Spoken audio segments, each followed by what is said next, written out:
hospital do Grupo de Assistência à Criança com Câncer, que atende a região de todo o Vale do Paraíba, Litoral Norte, Serra da Mantiqueira. E nós temos, então, os nossos convidados, a doutora Karina, o doutor Nevi Solino, e eu vou já dar início, então, à palestra do tema de hoje, que é o câncer infanto-juvenil no Brasil. Então, em primeiro lugar, eu queria agradecer pelo aceite do convite dos nossos palestrantes, por abrilhantar, né, essa live, por poder contribuir, compartilhar com a gente informações que são muito importantes, né? Eu sempre digo que a informação certa, chegando para a pessoa certa, na hora certa, salva vidas. Então, né, a gente agradece muito o aceite de vocês e a participação. Nós vamos começar com a doutora Karina Ribeiro. Ela é consultora internacional da OPAS para implantação da iniciativa global da Organização Mundial da Saúde para o câncer infanto-juvenil na América Latina e Caribe. Ela é epidemiologista do Departamento de Oncologia Pediátrica do Hospital Santa Marcelina, Tuca. Doutora Karina, muito obrigada e a palavra é sua. Bom, boa noite a todos. Muito obrigada, Rose. Queria agradecer a toda a diretoria da CONIAC pelo convite para participar desse evento tão importante, né, dessa série de eventos que a CONIAC está promovendo, né, no mês de conscientização sobre o câncer na infância e adolescência, né, no nosso famoso Setembro Dourado. E é um prazer estar aqui hoje. E aí acho que é até interessante, porque a primeiro é esclarecer, né, assim, o que é esse palavrão chamado epidemiologia, infelizmente, a Covid, a pandemia, acabou popularizando bastante a epidemiologia, mas não existe epidemiologia só de epidemia, né, então existe epidemiologia de doenças que a gente chama aí de doenças crônicas, né, que não aparecem assim em surtos, vamos dizer assim, como é o caso do câncer na infância. Então, o epidemiologista é o profissional que se dedica a, então, estudar como as doenças se distribuem, como os eventos relacionados à saúde se distribuem, né, não necessariamente a doença, vai ter epidemiologista que vai estudar gravidez, nascimento, e alguns epidemiologistas, como eu, acabam estudando câncer, e entre os cânceres, o câncer pediátrico tem sido, nos últimos anos, a minha área de atuação. Eu, de formação, sou cirurgiã dentista, eu brinco, falo que eu fui dentista algum dia, me aproximei da oncologia ainda enquanto cirurgia dentista, e depois acabei mudando de carreira. Então, eu trouxe para vocês uma apresentação um pouco para a gente entender um pouco como que se dá a questão do câncer infanto-juvenil no Brasil. Então, a apresentação deve estar aí carregando. Só um pouquinho, que aí a gente vai apresentar para vocês um panorama atualizado do câncer infantil, um pouquinho, nós vamos falar um pouquinho do mundo, espero que vocês já estejam vendo a tela, ou que alguém me fizer um sinalzinho de positivo. Perfeito. Então, vamos lá. Então, de maneira geral, a gente costuma dizer que o câncer, em geral, é uma doença rara, né? E quando a gente vai falar de câncer infanto-juvenil, e que usualmente tem se trabalhado com a faixa etária dos 0 aos 19 anos para essa definição de faixa etária, ele acaba sendo mais raro ainda, né? A literatura fala que o câncer infantil, dependendo do lugar, corresponde a 1 a 3% de todos os cânceres. Mas apesar desses números, que a gente vai dizer que comparado com o câncer em toda a população adulta pequeno, vamos dizer assim, relativamente pequeno, ele não deixa de ser importante. Por quê?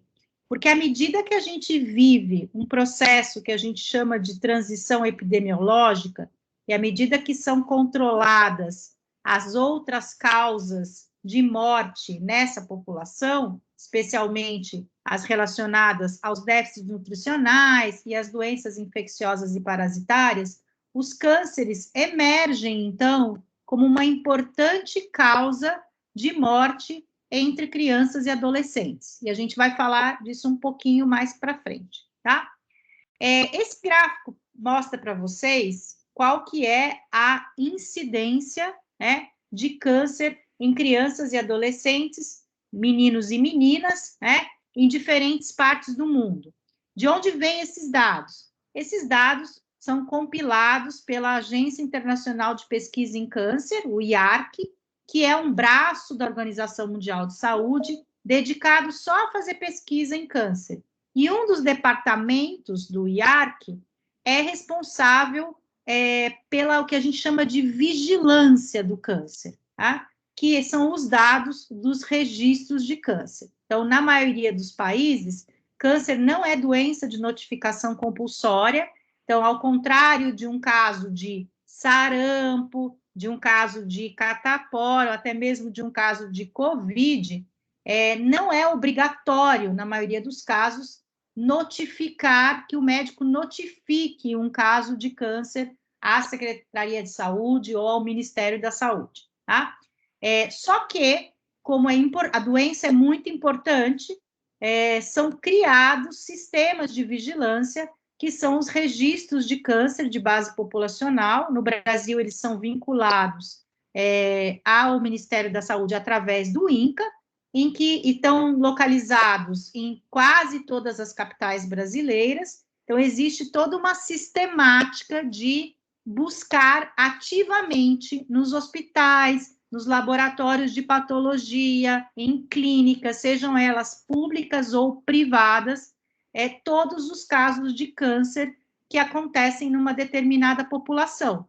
Então, quando a gente calcula isso, que a incidência é só caso novo, então, eu conto um período de 1 ano, conto quem são os meus casos novos entre as pessoas que moram naquela cidade, não entre as pessoas que são atendidas em uma cidade. Então, por exemplo, a Rose, os casos de São José dos Campos, se existisse um registro de base populacional em São José, somente quem mora em São José seria registrado como um caso de São José. Se alguém veio de Jacareí, por exemplo, para ser tratado em São José, ele não conta para São José, ele conta para Jacareí, tá? Então, é por local de residência, porque as pessoas sempre acham que as incidências em alguns centros são altas, como São Paulo, por exemplo, porque todo mundo vem se tratar em São Paulo. Não, a gente conta só realmente quem reside naquele lugar. E aí, em câncer infantil, a gente relata as taxas de incidência, então, é número de casos novos por milhão de crianças a cada ano.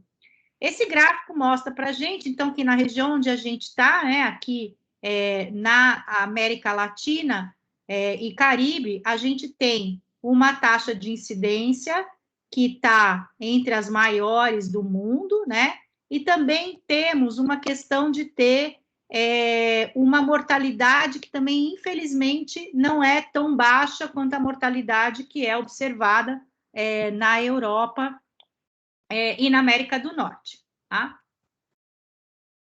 Se a gente traz um pouquinho mais na mesma linha, né, o azul é a incidência, são os casos novos, o vermelho é a mortalidade, a gente vai ver que o Brasil tem um perfil bastante parecido com o perfil geral da América Latina, né, e a gente aqui vê para tumores especificamente, a gente vê para as leucemias, a gente vê para os tumores de sistema nervoso central, para tumores de testículo, para linfomas e para outras neoplasias. Eu vou voltar nessa questão das neoplasias mais importantes no Brasil daqui a pouquinho.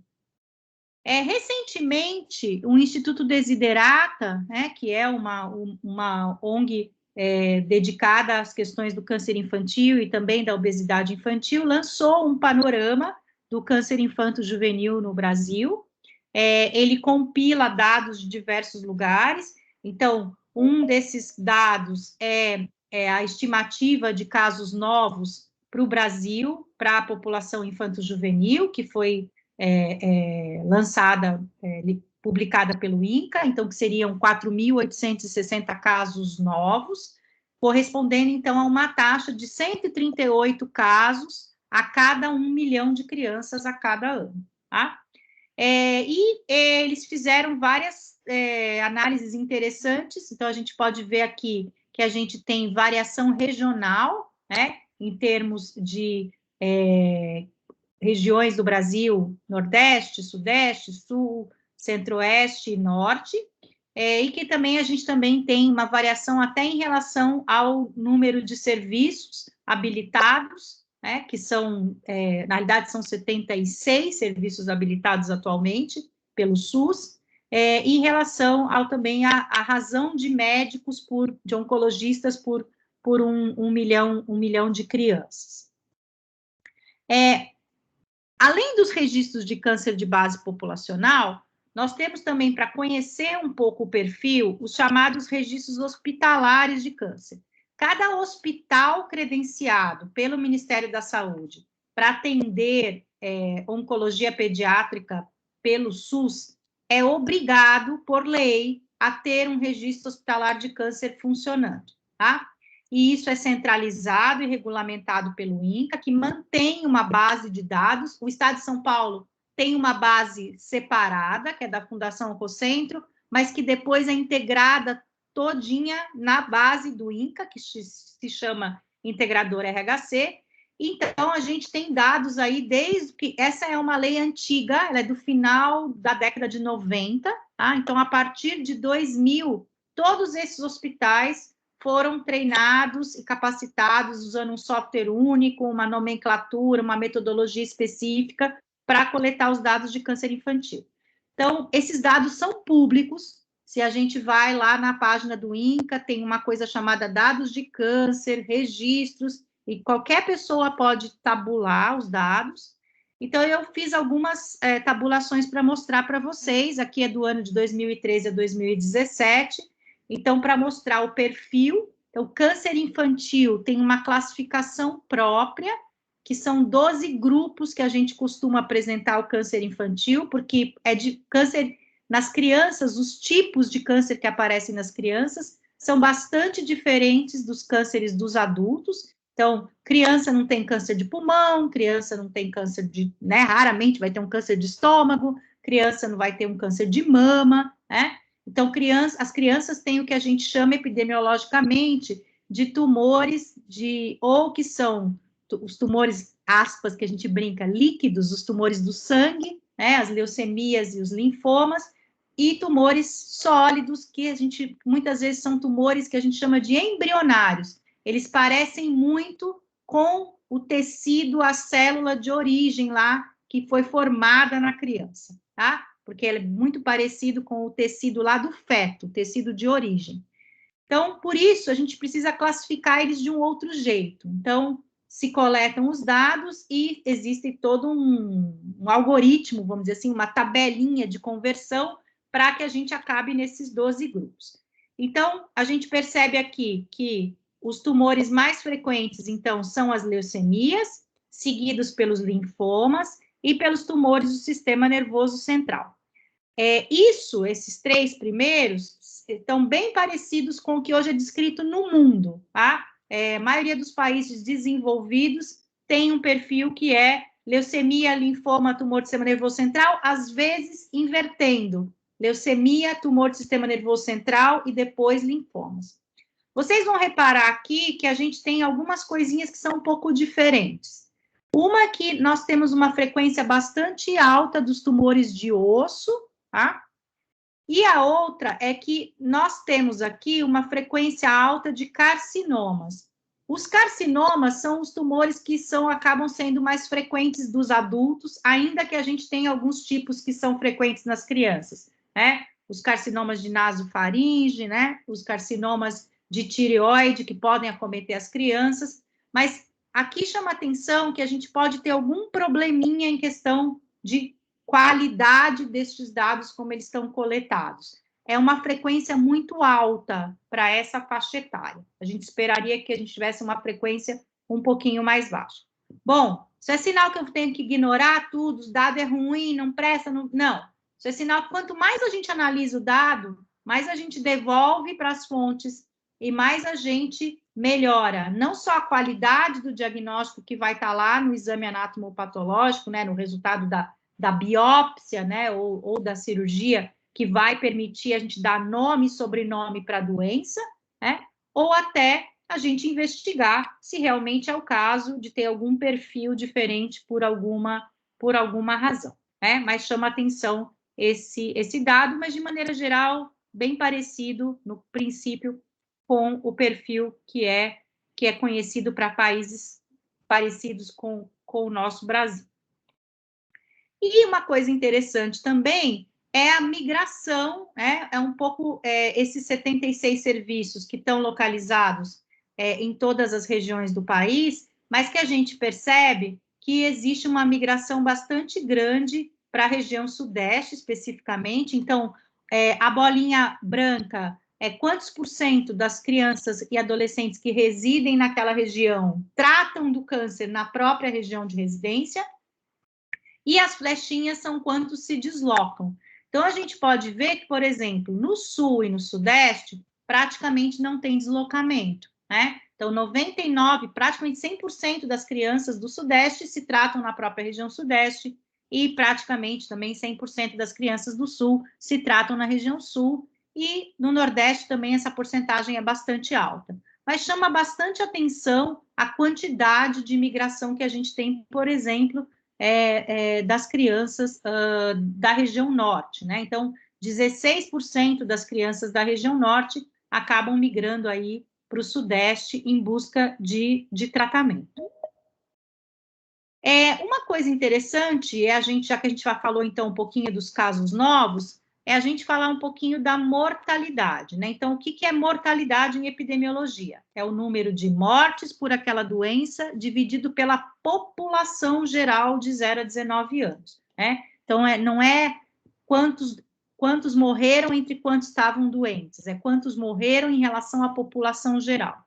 É uma medida que vai dizer um pouco qual é o risco de uma criança brasileira morrer por câncer, tá? E as curvinhas que estão aqui, a azul e a laranja, são eu brinco, a nossa curva sonho de consumo, é a curva de mortalidade americana, né? A oncologia pediátrica, o tratamento do câncer infantil, é considerado uma história de sucesso, né? Na oncologia, quando a gente vê essas curvas, né? Onde a mortalidade era aí de, por exemplo, para os meninos, 9 crianças a cada 100 mil crianças morriam de câncer nos Estados Unidos, e aí isso nos anos 50, e aí, com o advento de quimioterapia, tratamento de suporte, toda aquela história que a gente lê que é linda, isso cai bastante, né? No final quase aqui em 2020, 2018, acho que é o último ano que a gente tem esse dado, cai para baixo de 3, né? Nas meninas cai a 2.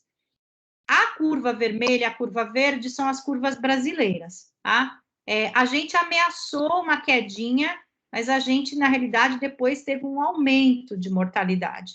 E a nossa mortalidade hoje, se a gente vai correndo com essa linhazinha para trás, ela é similar à americana dos anos 80, dos anos 90. Então, a gente tem um atraso aí, vamos dizer assim, de 30 anos, né? É claro que isso aqui pode ser também um efeito, não é só falar, então, tudo que a gente fez, Karina, na oncologia não adiantou nada. Não, não é isso. A gente tem que sempre olhar com esse dado com cuidado. Aumento de incidência, se passa a diagnosticar mais câncer, automaticamente também a mortalidade vai aumentar. Mesmo que a gente mantenha o mesmo nível de sobrevida estável, se eu tenho, é uma questão de matemática, se eu tenho mais caso, em um determinado momento eu vou acabar tendo mais óbito. A outra coisa interessante aqui é a questão da qualidade do atestado de óbito. No momento em que eu melhorar a qualidade do atestado de óbito, eu também posso ter um aumento de mortalidade que não necessariamente é um reflexo de falta de assistência ou de assistência ruim. É simplesmente melhora da qualidade do dado.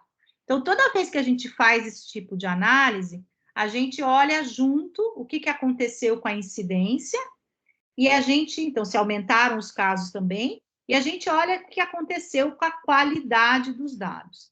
A questão é que em câncer pediátrico, não se espera, como a gente não tem fatores de risco muito bem definidos, como a gente tem para os cânceres de adultos, então, assim, fumar, né, para câncer de pulmão, consumo de bebida alcoólica para um câncer de fígado, ou mesmo a vacina, o HPV para o câncer do colo uterino, não vai ter nenhuma intervenção que tenha se feito em câncer infantil que vá gerar uma mudança muito grande no número de casos novos. Então, se espera que tenha uma variação até de 0,5% a cada ano. Então, quando a gente vê mortalidade variando, ou é reflexo de melhora na sobrevida, ou pode ser um reflexo de uma estabilidade na sobrevida, ou até uma questão da qualidade dos dados. De qualquer maneira, eu acho que é importante ressaltar que o câncer no Brasil já é a primeira causa de óbito por doença, só superada por acidentes e violência, tá? Nas crianças e adolescentes de 1 a 19 anos desde 2005. Então, faz aí quase 20 anos que a gente tem o câncer como um problema, como uma doença mais importante como causa de morte nessas crianças e adolescentes, e que a gente, então, tem que se movimentar e fazer alguma coisa para melhorar essa questão.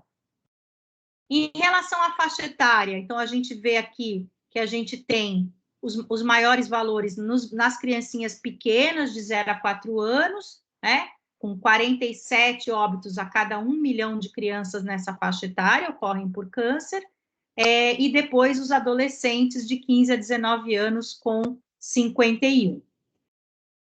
E também, infelizmente, isso é um dado bem interessante que o grupo do Desiderata compilou, a questão da raça e etnia, né? Onde a gente vê que, para todos os grupos, independente de brancos, negros, amarelos ou indígenas, a taxa geral de mortalidade por câncer infanto-juvenil no período de 2015 a 2019 foi de 43,4 por milhão.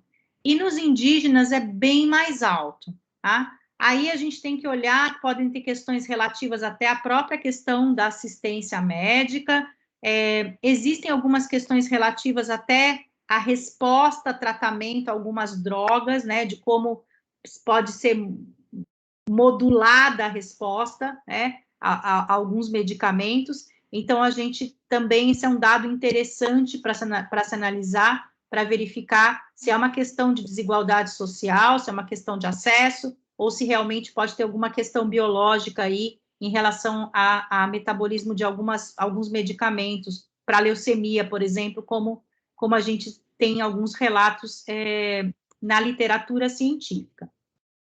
Infelizmente, a gente tem grandes desigualdades regionais. Então, quando a gente olha para essas taxas de mortalidade, seja para todos os cânceres, seja para as leucemias linfoblásticas agudas, que é o tipo mais frequente de leucemia, seja para os tumores do sistema nervoso central, a gente vai ver que, infelizmente, a região norte sempre está com uma das taxas maiores de mortalidade, né? Então, que a gente precisaria estar olhando com bastante cuidado, né? A gente, quando olha Brasil em geral, a gente muitas vezes tem um resultado que é até bom, mas se a gente vai olhar cada pedacinho do Brasil, né? O Brasil são muitos diferentes Brasis. Então, a gente teria que olhar com bastante carinho para essas regiões e para as questões das desigualdades sociais e regionais.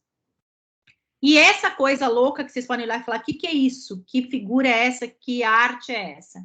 Isso é a nossa tendência de mortalidade, que mostra justamente isso, né? O quão diferente nós somos região para região. Então, isso é uma análise estatística especial, que olha para essas taxas de mortalidade. Então, o mundo ideal seria todo mundo indo para baixo, né? Então, eu estou diminuindo o número de crianças que morrem por câncer a cada ano, né?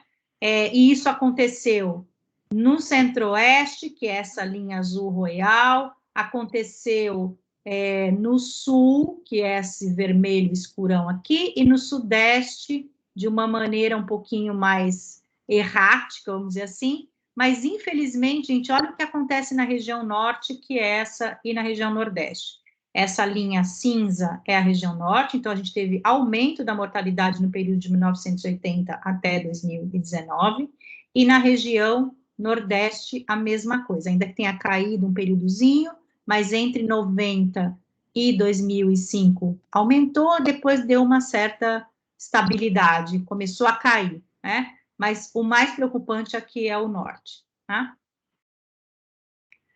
Traduzindo em números, isso que a gente acabou de ver. Então, o que é isso? A gente calcula uma variação percentual média a cada ano. Então, a gente diria que para o centro-oeste, a gente teve um decréscimo na mortalidade de 0,3% a cada ano. Para o sul, a gente teve um decréscimo de 0,9% a cada ano. Para o sudeste, a gente teve um decréscimo de 1,2% a cada ano. Então, esses são os nossos sucessos. Mas, infelizmente, para o norte, a gente teve um aumento de 2% a cada ano. E para o nordeste, a gente teve um aumento de 1,7% a cada ano. Um outro marcador interessante que eu quis trazer para vocês é a questão da mortalidade precoce, né? Na iniciativa global, a gente tem discutido muito que a questão tem uma questão do acesso ao tratamento, né? Então, como a gente não conhece, para a maioria dos cânceres infantis, a causa do câncer infantil, né?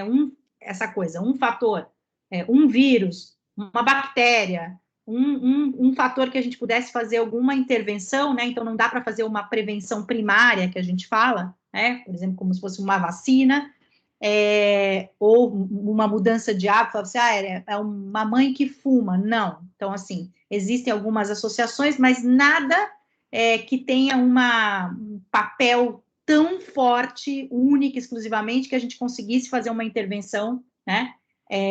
Para prevenir.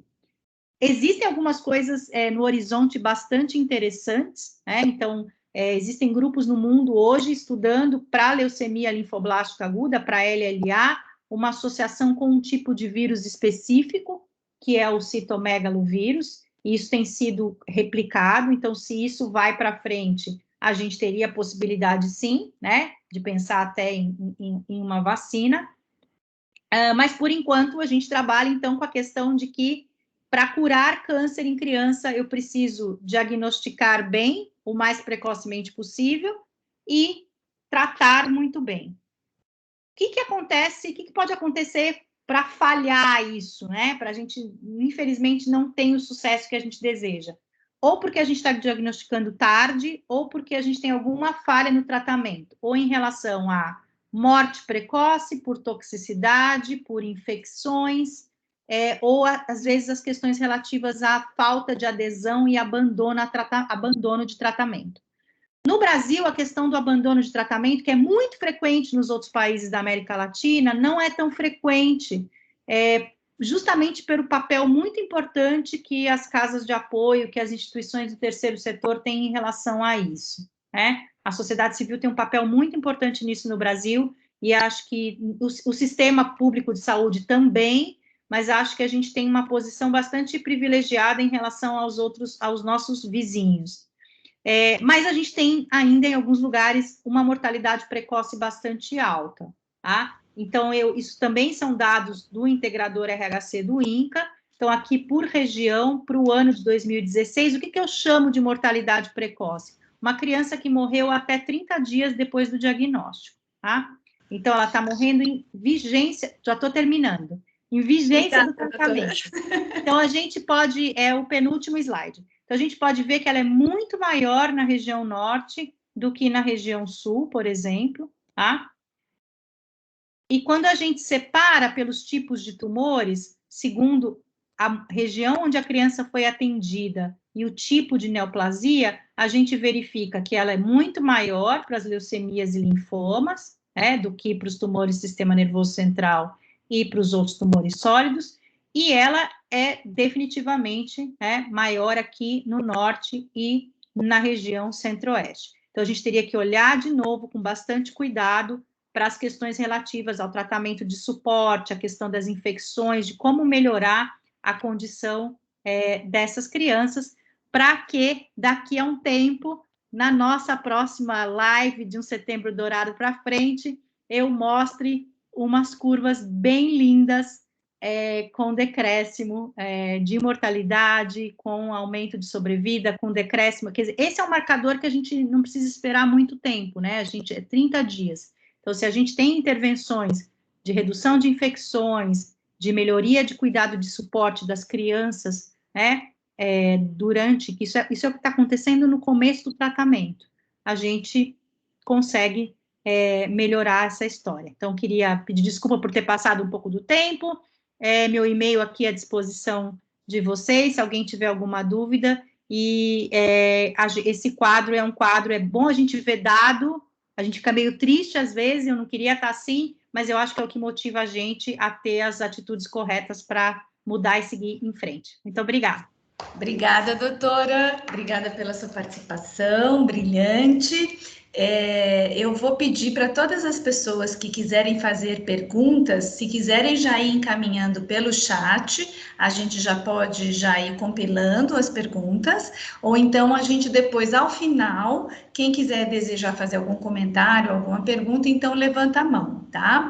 Então agora a gente já vai passar para a segunda palestra, com o Dr. Nevissolino Carvalho. Ele é médico titular do Departamento de Oncologia Pediátrica do AC Camargo Cancer Center e presidente da Sociedade Brasileira de Oncologia Pediátrica, SOBOP. A palestra, tem o tema Dificuldades na implantação dos protocolos de diagnóstico e tratamento do câncer pediátrico no Brasil. Doutor, o senhor tem 20 minutos, tá? Vamos lá. Bem, boa noite a todos. Eu vou compartilhar aqui a minha tela com vocês. Um minuto.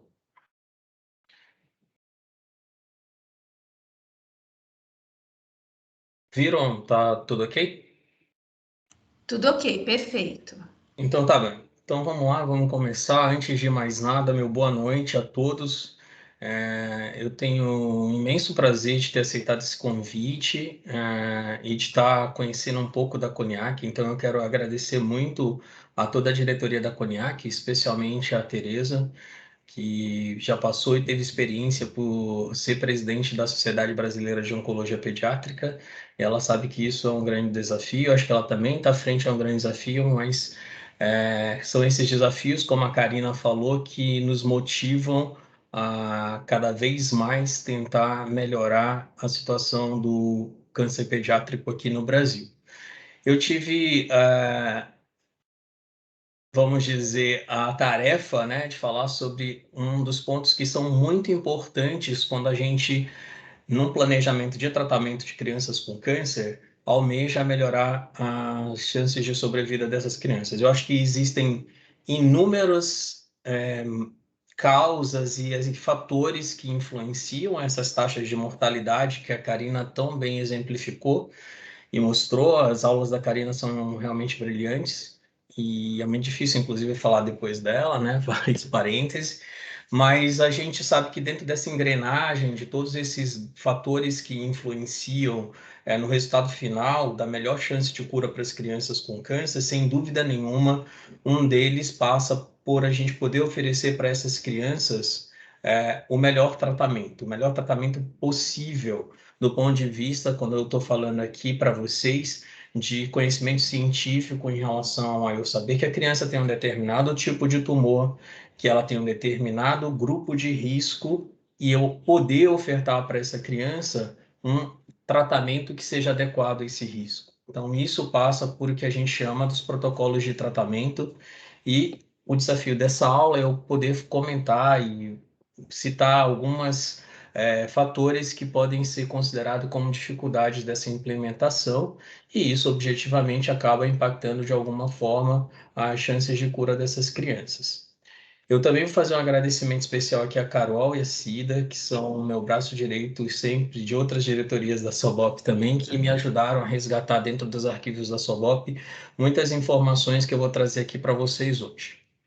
Então, como eu comentei com vocês, a gente sabe que a chance de cura de crianças com câncer está relacionada muito diretamente à capacidade de um acesso adequado a centros, né, adequadamente estruturados para fazer diagnóstico e tratamento dessas crianças.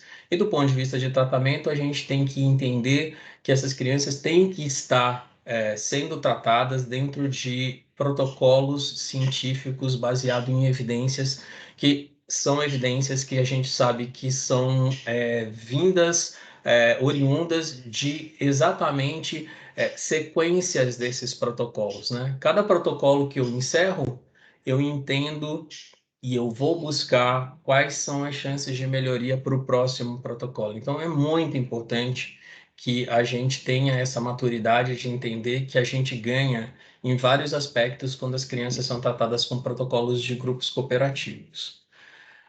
Karina já exemplificou a disparidade de resultados, né, entre as diversas regiões e diversos centros do Brasil. Isso não é uma novidade, a gente sabe disso.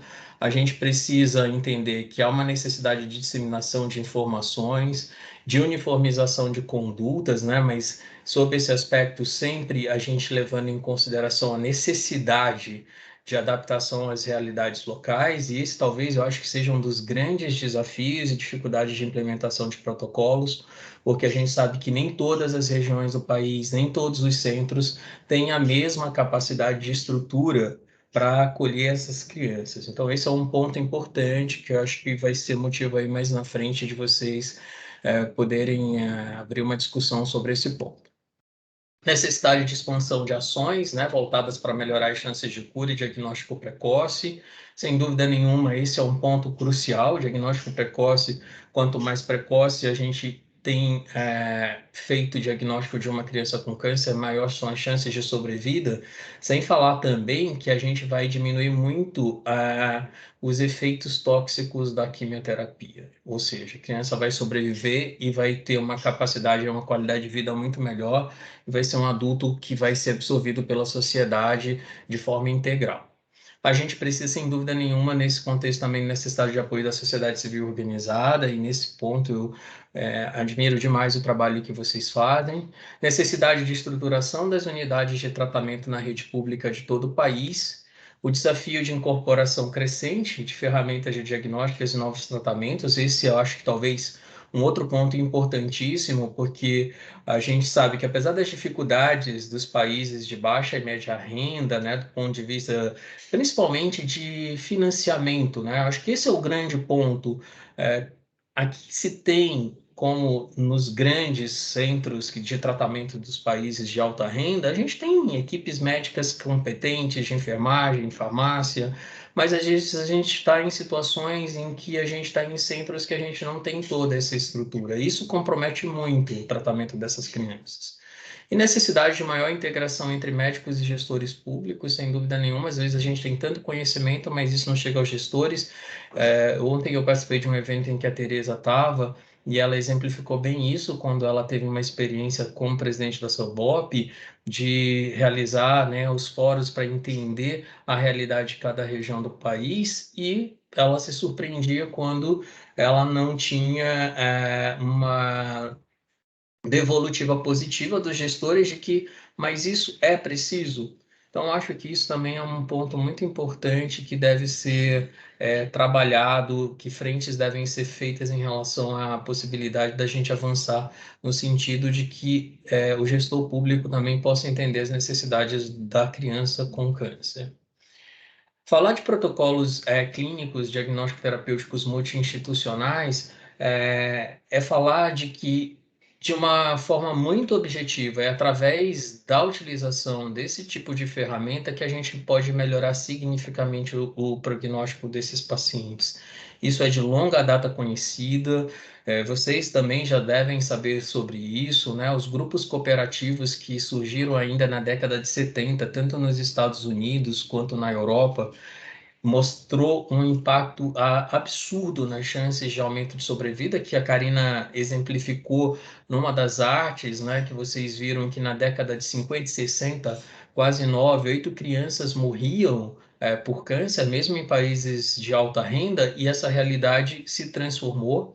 E essa realidade se transformou por um dos pontos mais importantes nisso foi através da ideia que foi criada por oncologistas pediátricos de poder tratar o maior número de crianças possíveis com aquela patologia dentro do menor tempo possível e dali começar a entender fatores prognósticos, quer dizer, fatores que a doença ou que o próprio paciente tinha que poderiam influenciar no risco, e houve um aprendizado, um ganho absurdo em relação a isso, e foi assim que se conseguiu hoje atingirmos os platores que a gente tem de cura na maior parte dos tumores com a menor toxicidade possível, sabendo-se que a gente ainda tem tumores que ainda são grandes desafios, apesar de todo o avanço que a gente aprendeu nas últimas 4 décadas, desde a criação desses grupos cooperativos.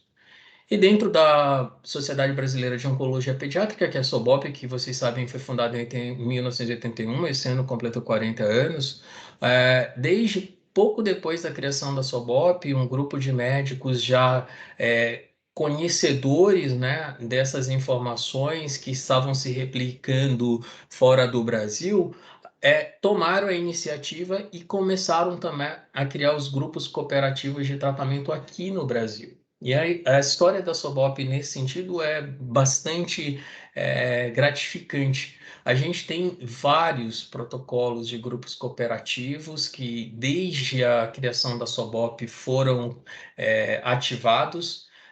Uns com histórias já muito bem consolidadas, outros que precisam ainda avançar, mas vocês podem ver que a gente tem grupos cooperativos de praticamente todos os tipos de tumores pediátricos. E com o avanço dessa ideia, a gente precisava de alguma forma estruturar melhor a centralização desses dados, porque a gente está falando em grupos cooperativos multi-institucionais, então, por conta disso, foi idealizada, né, a Central Informatizada de Oncologia Pediátrica pela SOBOP, com o objetivo de coletar os dados do câncer infantil no país, né, a partir do registro dos pacientes, né, nesses protocolos, orientar tratamento, tentar uniformizar condutas e diagnósticas terapêuticas, isso tem muito impacto na sobrevida desses pacientes, disseminar dados relevantes da oncologia pediátrica, manter programa de educação continuada. As instituições que participam dos protocolos cooperativos, elas têm um amplo acesso para discussão com os coordenadores dos protocolos, e isso foi uma coisa que vem sendo amadurecida cada vez no Brasil. Hoje a gente já tem muitos exemplos disso, eu vou comentar um pouco mais na frente. E estímulo e apoio ao programa do diagnóstico precoce é um outro ponto fundamental que os grupos cooperativos sempre tentam trabalhar dentro das suas estratégias. Então, por quê? Porque pesquisa, clínica e educação, elas têm que andar de mãos juntas, e isso, sem dúvida nenhuma, sempre vai agregar conhecimento, vai refinar tratamento, diminuir toxicidade. Então, foi com esse intuito que a CIOP foi criada dentro da SOBOP. Além disso, né, a gente sabe que uma andorinha só não faz verão, não é só um oncologista que tem um papel no tratamento dessas crianças. E a ideia disso também, dos grupos cooperativos, agrega o quê? Agrega todos os outros profissionais da área de saúde, tanto médicos quanto não médicos, numa troca e intercâmbio de informações, assim, fundamental, que muitas vezes você está numa discussão e, de repente, chega o colega que é o patologista, que é o radioterapeuta, enfim, a gente ganha com uma informação que muda, às vezes, completamente uma estratégia de tratamento. Então, esses profissionais de diversas áreas também acabaram se agregando aos grupos cooperativos.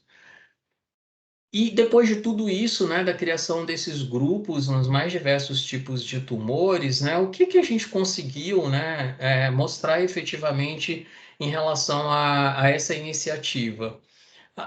Conseguiu-se agregar também esses outros comitês de suporte, né? A Karina também falou para vocês o quanto talvez a falta de um suporte, de um tratamento de suporte adequado, principalmente na fase inicial de tratamento, pode comprometer a chance de cura daquela criança, inclusive tumores que uma vez você tendo um suporte adequado, a chance de sobrevida seria excelente, mas que você acaba perdendo a criança por uma intercorrência devido a uma, por exemplo, uma infecção e que a criança não teve acesso rápido, por exemplo, a um antibiótico, a uma UTI, a uma assistência médica adequada.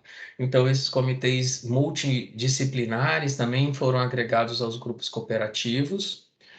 E a ideia era, objetivamente, né, integrar esses profissionais, ajudar na elaboração de protocolos e diretrizes assistenciais dentro das suas áreas, enviar artigos científicos na íntegra, discussão de casos, e a ideia também de a gente poder, dentro dos grupos cooperativos, fazer as revisões centrais, tanto radiológicas, anatomopatológicas, discussões de casos. E a gente colheu algum fruto de tudo isso, dessa iniciativa dentro da SOBOP? E aqui eu vou só exemplificar para vocês, eu vou passar rapidamente, isso é só o resultado de alguns grupos, e a gente, por exemplo, nos grupos de tratamento de leucemias na infância, que surgiram lá no finalzinho da década de 70, início da década de 80, isso rendeu várias publicações internacionais. Ou seja, a ideia de você fazer um grupo cooperativo, de mostrar que era possível acontecer isso no Brasil, a gente tem documentado isso na literatura médica, em revistas de alto impacto dentro da oncologia pediátrica. Então, esses aqui, por exemplo, são todos trabalhos do grupo de leucemias, então a gente tem diversas publicações em várias revistas de impacto e até mesmo ao longo de todo esse período de existência do grupo GBTLI. A mesma coisa, a gente tem uma trajetória marcante, né, do Grupo Brasileiro de Tumores Renais, que foi fundado lá em 1986, com um trabalho inicial que foi um trabalho que teve impacto mundial, quando se estudou a viabilidade de você unificar 5 dias de uma medicação em um único dia só. Então foi um estudo randomizado. Isso, imagina, a gente pensa assim, poxa, será que é possível fazer estudo randomizado no Brasil?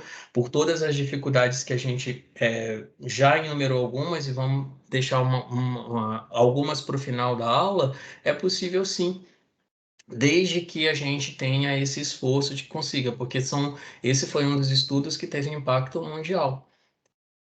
A sequência, né, e a trajetória do grupo brasileiro, ele acabou atualmente se integrando num grupo internacional, que talvez seja um dos grupos, como vocês podem ver nessa figura aí, que abrange vários países do mundo, que é o protocolo da CIOP, agora chamado de Umbrella. E esse slide mostra para vocês a integração que esse protocolo do grupo de tumores renais tem conseguido aqui no Brasil, atingindo muitos centros em várias regiões do Brasil, vários pacientes já estão inscritos, e eu acho que isso é um grande ganho, é um grupo cooperativo muito atuante, que tem discussão de caso, que tem revisão centralizada, então é super importante, porque às vezes eu tenho um bom patologista, mas existem casos desafiantes, e a gente sabe que cada detalhe para a decisão de uma conduta terapêutica é fundamental. Então, é um trabalho muito bonito, mas a gente sabe que tem algumas dificuldades, né? Porque às vezes eu tenho dificuldade de como enviar esse material, quem vai pagar esse material, enfim. São obstáculos que a gente pode pensar em soluções para tentar minimizar essas dificuldades e fazer com que a gente amplie cada vez mais essa estratégia, porque isso é fundamental no tratamento da criança com câncer. Aqui também, só para exemplificar, o grupo de osteosarcoma, né, ao longo do tempo foi sendo capaz de agregar mais estados, agregar mais centros, inclusive o último protocolo é um protocolo, inclusive, que inclui Argentina e Uruguai, um protocolo latino-americano. E em todos esses estudos houve perguntas importantes, e aí a gente vê os resultados, vê as publicações do grupo brasileiro. Isso não foi diferente em tumor de células germinativas, em neuroblastoma, em tumor de Ewing e até mesmo quando a gente está falando das questões dos comitês, normas e diretrizes brasileiras feitas pelo grupo, por exemplo, de transplante de medula óssea, a parte da cardio-oncologia, então isso também já é fruto desses subcomitês das multi-institucionalidades. Olha que legal, primeira diretriz brasileira de cardio-oncologia, quer dizer, uma especialidade que está junto com a gente e dando uma atenção para um efeito que é um efeito tardio, mas que é um efeito muito potencialmente grave. E pensando em como a gente pode diminuir isso. Isso foi feito uma diretriz brasileira. A mesma coisa para aspectos psicossociais.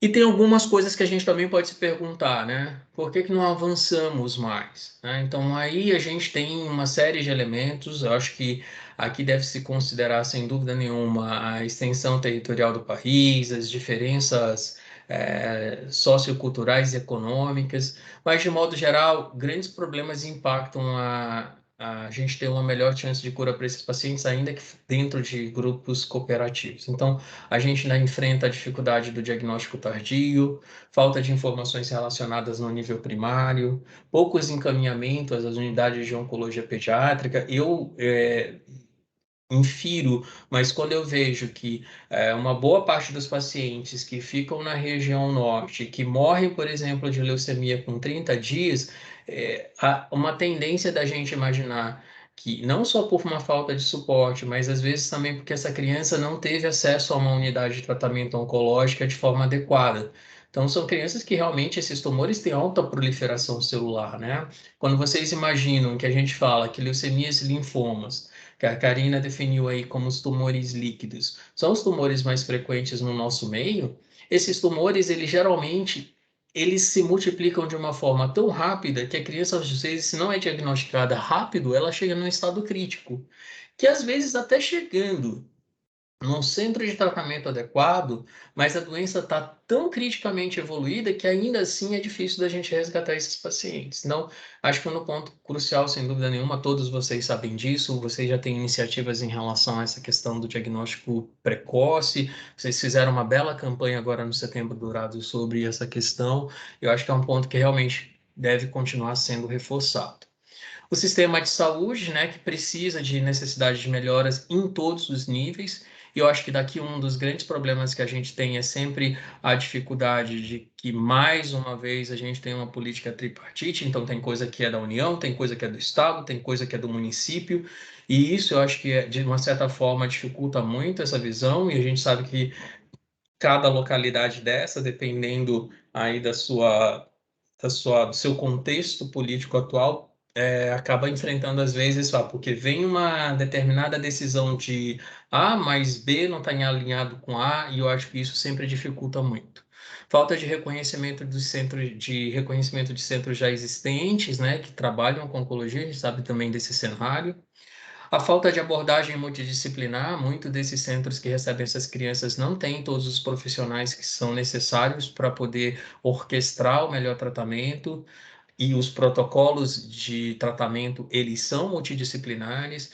Falta de infraestrutura, assistência fragmentada, você não consegue às vezes fazer tudo para a criança num único hospital, o que seria realmente o ideal. Abandono de tratamento, que a gente sabe talvez não seja uma grande realidade no Brasil, e também graças a trabalhos como os de vocês, mas que a gente sabe que isso ainda é possível acontecer. Barreiras culturais e socioeconômicas, estigmas associados ao câncer e limitações financeiras. Desafios a gente ainda tem muitos, eu acho que a gente ainda tem que bater muito na tecla da educação, da divulgação de informações sobre o câncer. Acho que a sociedade, de um modo geral, ainda não está totalmente esclarecida sobre essa doença, sobre seu impacto na vida de crianças, até que aconteça com um familiar, né? A gente vê muito isso. Unidade de altas complexidades adequadas para atendimento de criança, com a estrutura que é necessária, o diagnóstico preciso. Eu acho que isso é um grande desafio. A gente também comentou, já conversou isso em alguns outros eventos ao longo de setembro. Então, hoje a gente vive, na minha opinião, na oncologia pediátrica, um grande desafio, porque a gente está numa situação em que a gente já conhece algumas drogas que são essenciais, fundamentais para garantir chance de cura, a melhor chance de cura para uma criança com o menor efeito tóxico, mas a gente tem desabastecimento desse medicamento. E por um outro lado, naqueles tumores que a gente não avançou com as drogas convencionais, a gente está tendo um boom hoje de conhecimento em biologia molecular, através da facilidade hoje, da rapidez com que esses exames de biologia molecular são executáveis, porque hoje a gente consegue fazer biópsias de alguns tumores de sistema nervoso central por estereotaxia que a gente não fazia no passado, e eu digo isso o mundo que tem condições para isso e que está vindo com uma avalanche de informações, e crianças que no passado estavam fadadas à morte, hoje com alvos moleculares, com alguns tipos de medicações que são efetivas, tem tido uma outra história. Quer dizer, tumores que você poderia dizer no passado é incurável, hoje não é mais isso, mas a gente precisa ter acesso a isso. A gente tem que tentar uniformizar e tentar fazer com que isso seja universal no país. A gente sabe que isso é difícil, mas é uma tarefa, um desafio que a gente tem pela frente. Melhorar o suporte do tratamento, né? Isso já foi também amplamente falado. Doutor, Questões... eu pedi para o senhor, né, passar rapidinho, porque o seu tempo... Tá. Então, tá bom. As questões de organização, abastecimento de medicamentos que eu já falei para vocês, infraestrutura. A Karina já falou para vocês o número de casos de crianças aí estimado. A gente quer atingir o máximo possível essas crianças com melhor tratamento. O impacto para o Brasil, se a gente conseguisse isso, seria realmente significativo, porque a gente poderia, como a Karina falou, daqui a um ano, inverter aquelas curvas de mortalidade. A gente tem que melhorar o cadastro de registro desses pacientes, conhecer melhor essa população, padronizar diagnóstico, avançar em pesquisa básica, clínica e epidemiológica, reforçar a ação de grupos cooperativos, né? E a CIOP, dentro da SOBOP, está lá disponível para isso, informação integral e analisar e utilizar isso para melhora contínua dos tratamentos e acompanhamento a longo prazo. A gente também tem que acompanhar essas crianças. Então, quando a gente fala da dificuldade de implementação de protocolos de tratamento, eu acho que é possível, sim, a realização de protocolos cooperativos, mesmo porque com toda essa história que eu mostrei para vocês da SOBOP, é possível. O que a gente precisa é entender como a gente pode melhorar a adesão dos centros aos protocolos, entender que o registro e envio regular dos dados é necessário, a qualidade e a completude dessas fichas de informações, estrutura dos centros participantes, a revisão centralizada de dados, acesso de tecnologias de diagnóstico, entender que a falta de medicamento, não adianta eu ter um protocolo se eu não tenho falta de medicamento, incorporação das novas terapias, tratamento de suporte, e eu acho que também, óbvio, o financiamento desses protocolos é fundamental para que a gente possa avançar. Era isso, obrigado. Doutor, obrigada pela brilhante. Acho que a gente tinha que ter mais uma hora, viu, Tata? Porque uma hora foi muito pouco, ainda mais para o tema, né, do doutor Nevi Solino, que é um tema bastante importante. Eu acho que ele aborda muitas áreas, são áreas que, se a gente for olhar só um lado, né, dá um tema só para uma palestra quando a gente fala de desabastecimento de medicamentos, né, protocolos que são protocolos reconhecidos. Você tem protocolos até que tem uma adesão de grandes centros e, de repente, você não tem o medicamento essencial para esse protocolo. Então, obrigada, doutor Nevi Solino, pela brilhante palestra também. Eu queria saber se a gente ainda tem um tempinho para fazer algumas perguntas, né? Quem quer colocar? Então tá bom, Tatá. Então, eu acho que eu vou começar com a primeira pergunta para a doutora Karina. Quando a senhora terminou a sua apresentação, né, a senhora colocou um desejo que é de todos nós, né, essa curva, né, de mortalidade que a gente quer que sempre caia. Como a senhora vê a perspectiva dessa curva de mortalidade após esses 2 anos de pandemia e dessa desestruturação da rede, que ela se voltou toda para o Covid? A senhora acha que isso vai ter um impacto a curto, médio, longo prazo? Qual será o tamanho desse impacto, né, nos índices de mortalidade em geral no Brasil?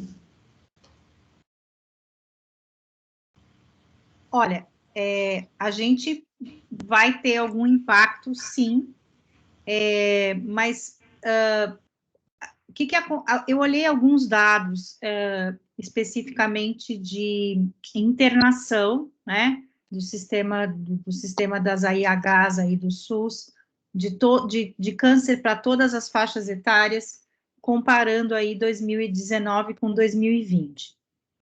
E, obviamente, tem um decréscimo importante, mas um decréscimo que, quando foi chegando no final do ano passado, foi menos importante. Então, assim, literalmente teve despencou em maio, né, em abril, maio de 2020, né, até junho. A partir de julho começa a ter uma retomada. É interessante que, assim, quando a gente analisa e olha quem foi tratado na mesma região, quem não foi tratado na mesma região, os casos que têm que sair das suas regiões, as pessoas não esperaram, elas mandaram os casos, elas referenciaram os casos mesmo assim, né? Então, assim, só que a gente só vai conseguir avaliar isso depois, né? A gente não tem como avaliar isso agora. Que tem um decréscimo, tem, mas se isso vai resultar num impacto significativo em relação à sobrevida, não dá para dizer, né? São tumores diferentes, são coisas, né, que a gente precisaria depois de mais detalhes, né? Mas o que vem acontecendo nos últimos anos não é pré-Covid. Então, a gente teve uma estagnação que é pré-Covid, né?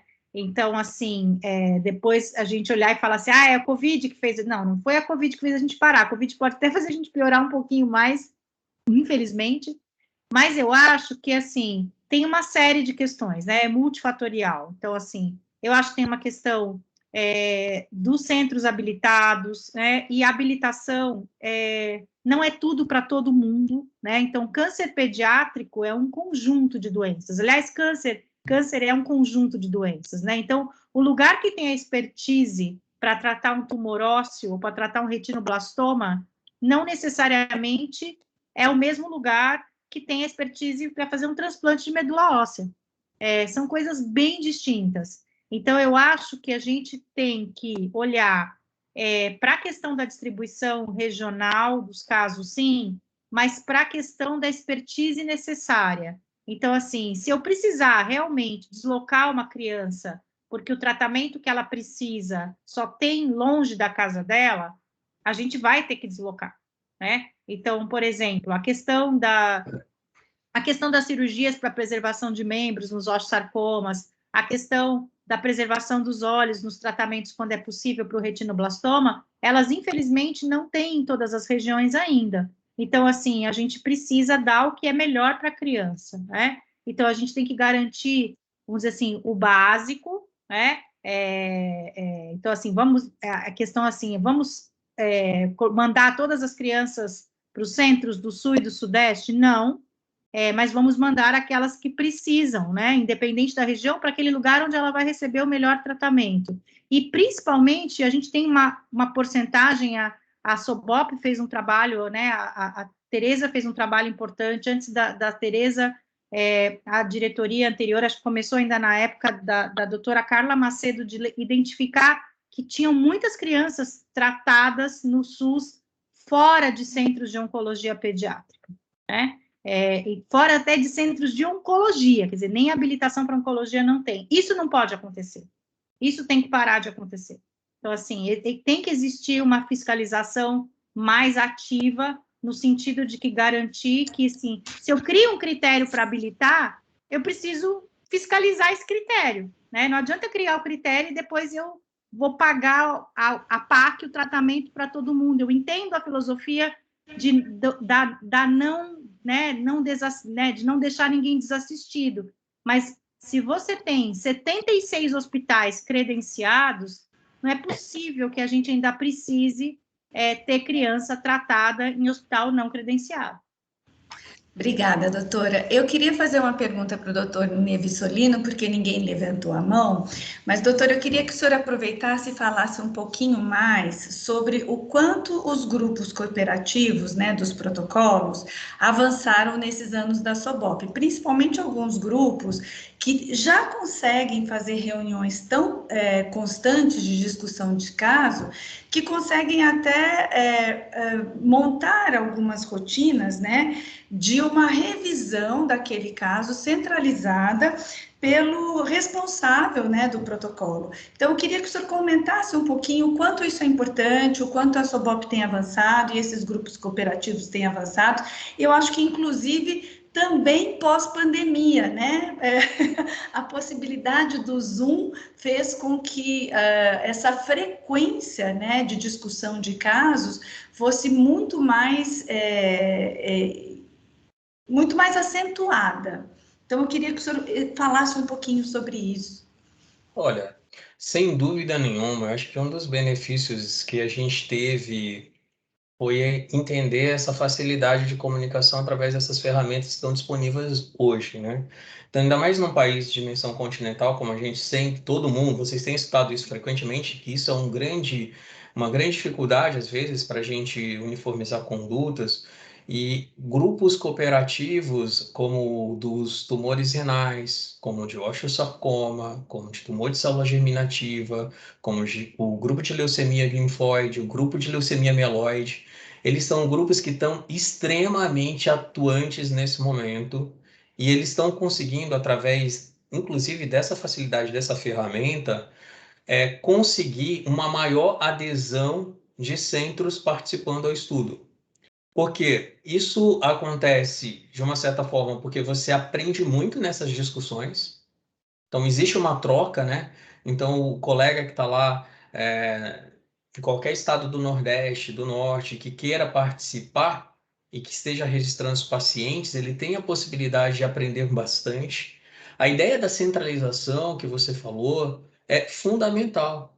Em qualquer protocolo, nos países que conseguiram esse objetivo de melhorar essas chances de cura para níveis que às vezes a gente investe e que a gente ainda não conseguiu, é as custas de revisão. Isso é muito importante, porque revisão centralizada fortalece a estratificação adequada de risco de uma criança.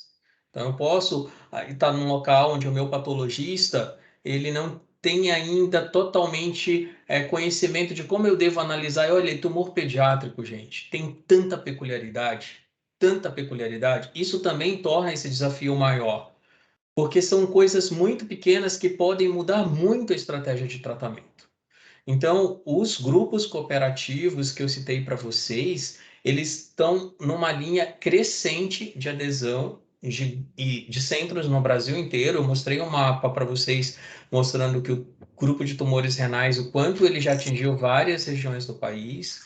E isso, por exemplo, eu também recebi dados, hoje eu não consegui colocar na aula, mas o grupo de leucemia mieloide aguda, que foi reativado e que também já está aí com 51 centros participantes. O GBTLI, que está prestes a ser né, via o novo protocolo, é um trabalho lindo, um esforço que está unindo todas as regiões do país. Elas montaram uma estratégia de plano para ter coordenadores em todas as regiões. Eu acho que a gente tem que pensar nisso mesmo, empoderar todos os membros, né? Não ficar aquela coisa de uma única pessoa responsável. Isso também porque vai facilitar a discussão dessas pessoas. Então, eu acho que são estratégias que a gente está vendo que são nascidas no mundo lá no primeiro mundo, mas que os grupos cooperativos daqui absorveram, e eu acho que a gente só tem a ganhar com essa estratégia, sem dúvida nenhuma.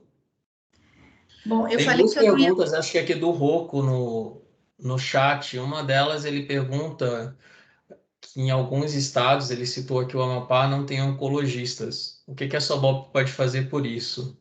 E uma outra, ele fala sobre a necessidade de que organismos de diferentes, eu imagino, como Cognac, SOBOP e outros, se unam em função da causa do câncer pediátrico. Eu acho que a causa do câncer pediátrico ela é uma causa que qualquer oncologista tem que abraçar, né? Oncologista pediátrico.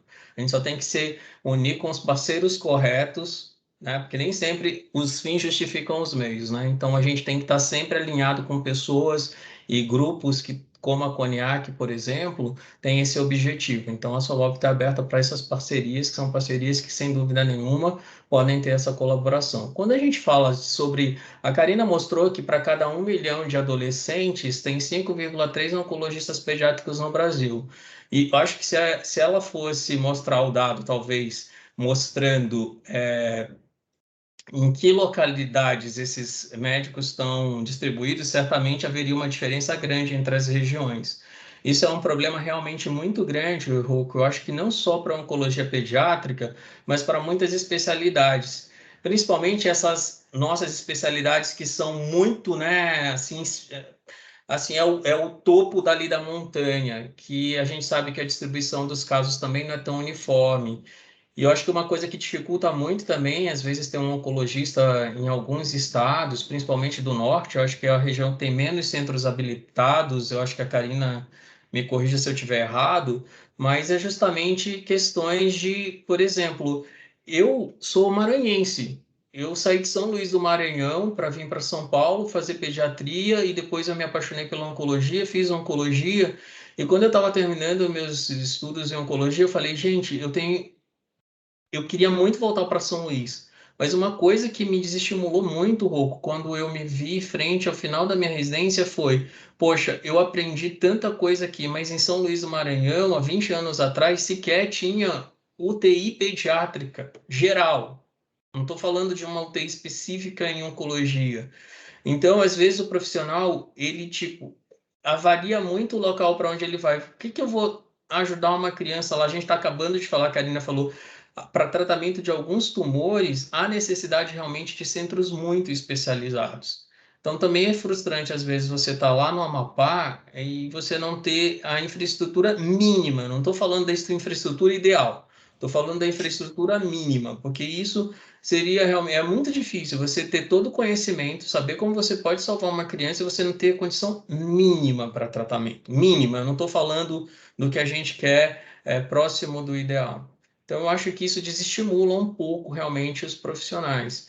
Do ponto de vista do que a SOBOP pode fazer para isso, eu acho que, como você falou, todos os grupos que estão tão interessados em melhorar as chances de curas de criança, rever, entender como que a gente pode estruturar melhores hospitais, levar esses profissionais para lá. Eu acho que é uma assim, existe muito essa coisa de eu sou lá do Amapá, me formei e volto, mas veja, será que um cara sabe que lá não vai ter essa estrutura, ele vai voltar? Não sei, eu penso mais ou menos dessa forma.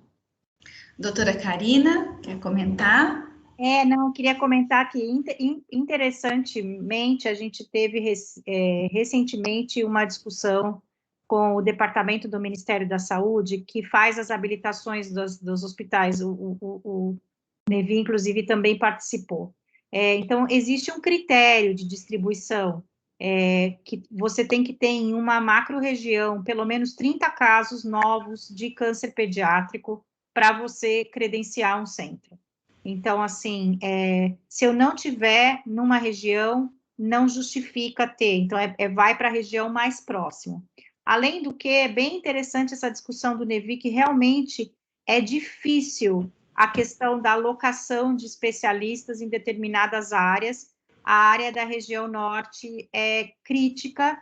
Curiosamente, eu estou participando de um projeto que um colega, um projeto patrocinado pelo Ministério da Saúde para estudar a questão da migração médica e de enfermeiros e de relacionado à residência médica, residência multiprofissional na região norte. Tá? Então, existe, como bem disse o Nevi, uma questão relacionada a que, ainda que as pessoas se propõem a sair para fazer as residências e retornarem, muitas vezes elas não retornam por uma questão do mercado de trabalho ou até de aparecer, dependendo da especialidade, uma oportunidade melhor. Então, tem se feito um pouco, e é necessário, então, necessário, a região norte, ela acaba sendo problemática por uma série de fatores, né?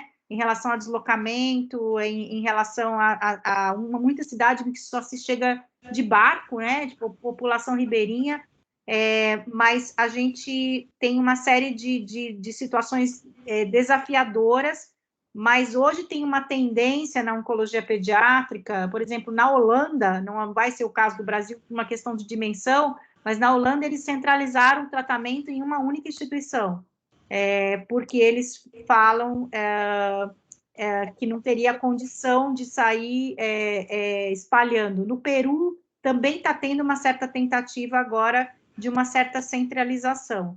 Então, eu acho que a regionalização, né, num país do tamanho do Brasil, é claro que eu não vou deslocar uma criança do Amapá para São Paulo, todas as vezes, né, ou para Porto Alegre, né, aquela coisa do Oiapoque ao Chuí.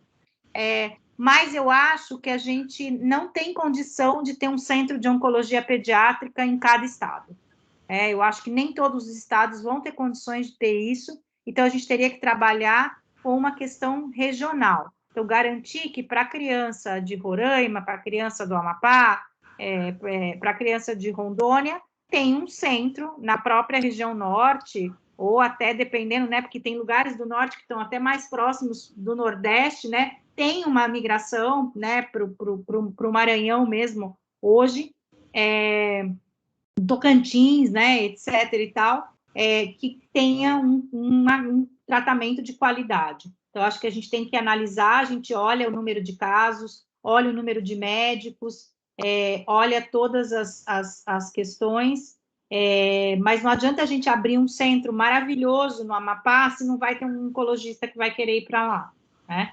Um oncologista, um radioterapeuta, um patologista, um intensivista, quer dizer, montar um serviço de oncologia pediátrica necessita de uma equipe multidisciplinar, né? Então, é um desafio, a gente tem que estudar um pouquinho, ver esses fluxos e como a gente faz para melhorar esses fluxos.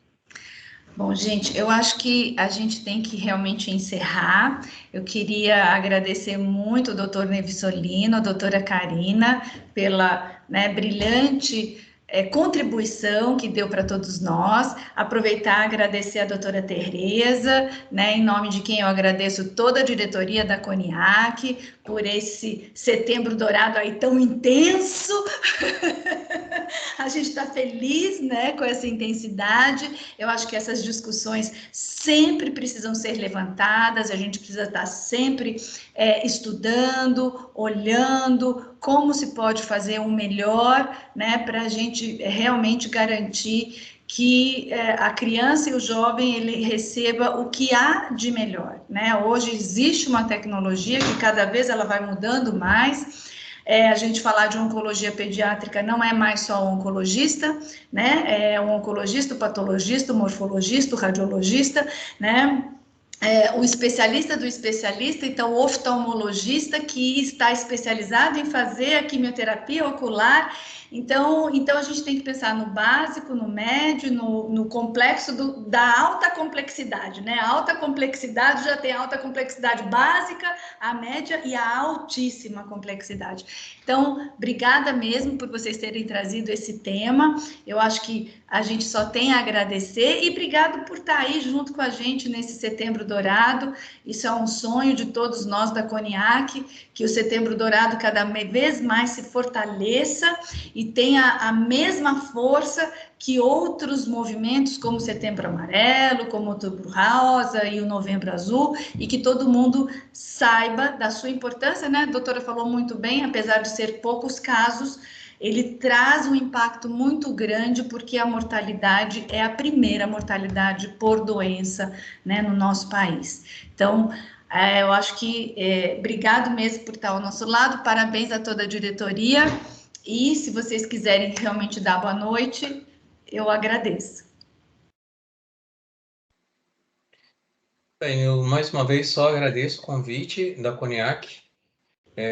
A SOBOP ela está totalmente integrada com a causa do câncer infantil, a Tereza sabe muito bem disso, ela tem me acompanhado a gente, e a SOBOP está sim aqui à disposição. Eu represento uma classe de oncologistas pediátricos e todos, não tenham a menor dúvida, queremos melhorar essa situação. Agora, não é simples dizer assim, a SOBOP tem um papel, mas a SOBOP não resolve tudo, né?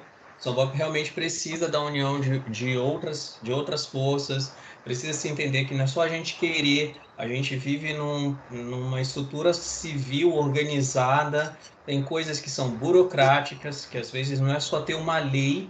A gente sabe que tem muitas leis no Brasil, mas que essas leis não funcionam, não são fiscalizadas, como a Karina colocou, em relação à questão de como os centros não habilitados ainda hoje atendem crianças. Então, são coisas muito sensíveis e a gente sabe que essa esfera política no Brasil é muito complexa.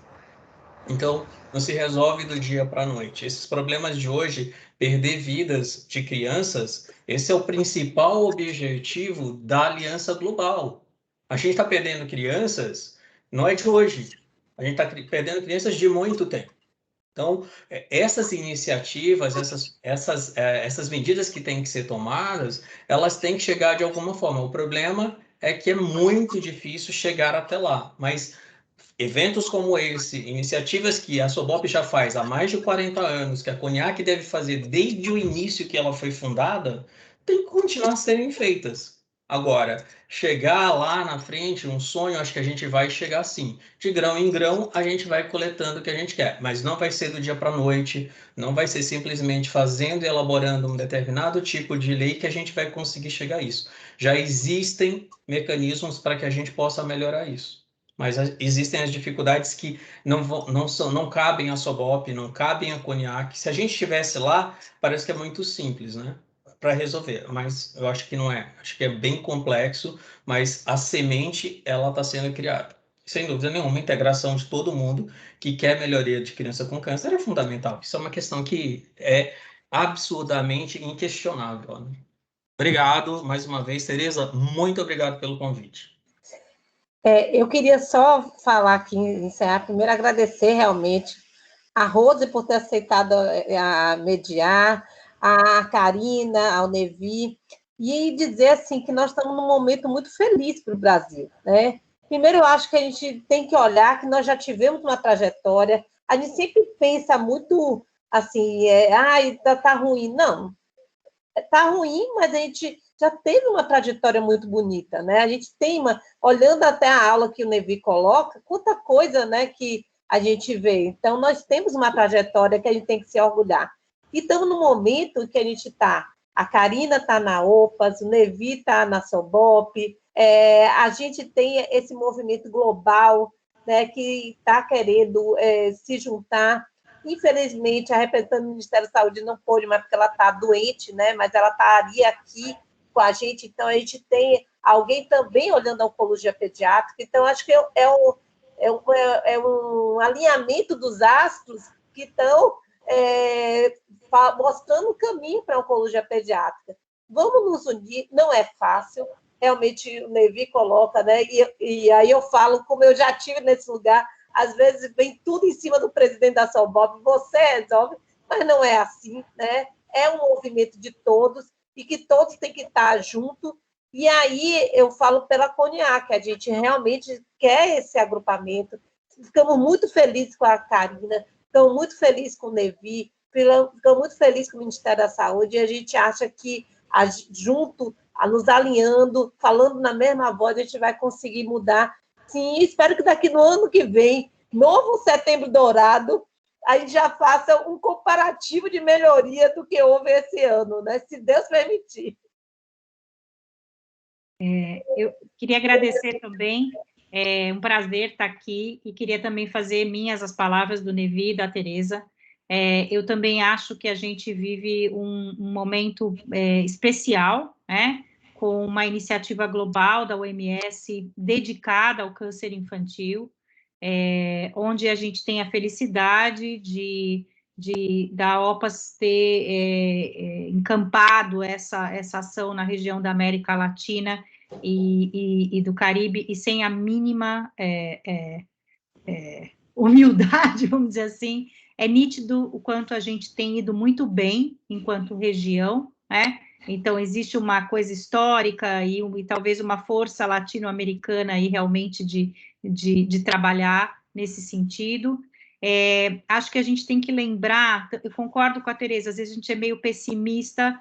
Eu acho que o problema do Brasil é que a gente desacelerou um pouquinho, né? Se a gente olhar, a gente tem uma trajetória muito bem feita, em determinado momento, talvez a gente tenha meio que, sabe, assim, deu uma relaxada. Eu acho que é só, mas a gente tem uma história de grupo cooperativo, a gente tem uma história de melhora de várias coisas, e acho que a gente tem que resgatar isso. E mais do que nunca, gente, a gente tem uma coisa maravilhosa. A gente já tem uma estrutura montada, ela não é perfeita, mas a gente tem uma coisa chamada SUS, que nos coloca em uma posição muito privilegiada em relação a outros países, né? Então, a iniciativa global tem um framework, uma coisa por trás que é um cure-all, né? Curar a todos, aonde o U é a cobertura universal de saúde. E o nosso U, ele não é perfeito, mas ele já está bem resolvido, né? Assim, ontem eu fui perguntada a olhar sobre crianças venezuelanas com câncer sendo atendidas no Brasil, né? E eu fui olhar a IHAS e descobri que tem um monte de criança venezuelana, né? Elas vêm lá de Roraima, e um monte de criança boliviana, né? Vários de vocês já devem ter atendido nas suas instituições essas crianças. Eu perguntei para a Suiane, que infelizmente não pôde estar aqui com a gente, mas que está sendo uma super parceira, né? Então a gente tem se aproximado, SOBOP, Ministério da Saúde, a OPAS, o SENJUD, as instituições, CONIAC, outras instituições, sociedades, um monte de gente, a gente tem feito reuniões, discutido, e estamos a gente quer que o ministro da Saúde assine o compromisso de adesão à iniciativa global do câncer infantil no Brasil. E aí a gente olha e vê, eu pergunto para ela, tem alguma lei, tem alguma coisa específica? A Constituição, Karina, não tem nada específico, é assim, botou o pé aqui dentro, a gente arruma um jeito de ser tratado, o SUS é uma mãe, tá? Então, assim, às vezes, só que a gente tem maltratado a mãe um pouco, né? Nós não, mas o contexto.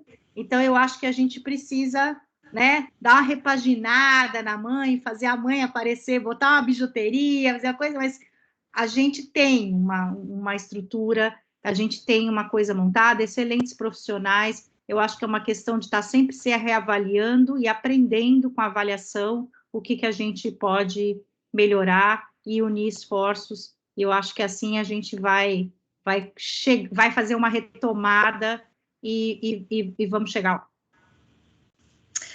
Bom, gente, então eu realmente agradeço novamente a participação de todo mundo. Eu acho que foi muito, muito rica e a gente sai animado, né? Para trabalhar junto, juntar forças, porque é assim que a gente vai mudando a realidade. Talvez essas dificuldades da pandemia venham justamente para nos unir mais e para fazer com que a gente possa acelerar novamente, né, reconhecer o que já foi feito e fazer sempre com essa excelência de buscar sempre o melhor. Então, parabéns a todos. Mais uma vez, obrigada pelo convite, obrigada pelo privilégio que eu tive de mediar, né, esta live que foi tão rica. Boa noite a todos e muito obrigada.